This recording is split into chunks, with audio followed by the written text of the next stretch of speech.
Vazhdojmë në këtë mësim me diferencën e bashkësire. Çfarë është diferenca e bashkësire? Diferenca në mes dy bashkësire, nëse themi A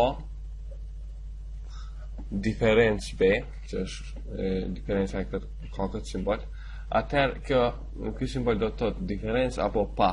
Se do të thotë se A pa B. Çfarë do të thotë? Kjo le ta paraqesim këtë simbolikisht. A pa B formon një bashkësi të re me x elemente, ku x-i duhet të jetë domosdo element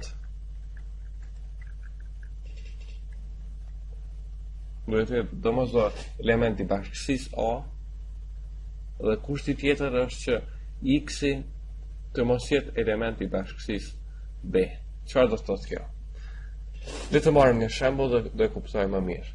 Nëse themi se bashkësia A përfshin elementet 1, 2 dhe 3, dhe pastaj bashkësia B përfshin elementet 3, 4 dhe 7, atëherë A diferencë B e një bashkësi të re, dhe të shohim se çfarë do të thotë. Pra A pa B edhe vetë fjala tregon se do të përfshin të gjitha elementet e A-s pa elementet të përbashkëta mes A-s dhe B-s.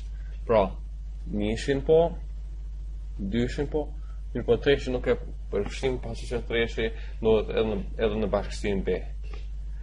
Mund ta paraqesim këtë edhe vizualisht, mund ta shohim më mirë, nëse marrim dy bashkësi. Pra, kemi kështu. Kjo është bashkësia A, bashkësia B.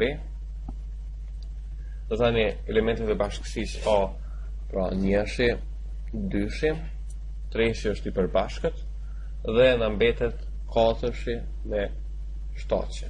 Atëherë, tani kjo pjesa këtu që tani do e bëjmë të katërt është A diferencë B. Pra, të gjitha elementet e A-s pa B.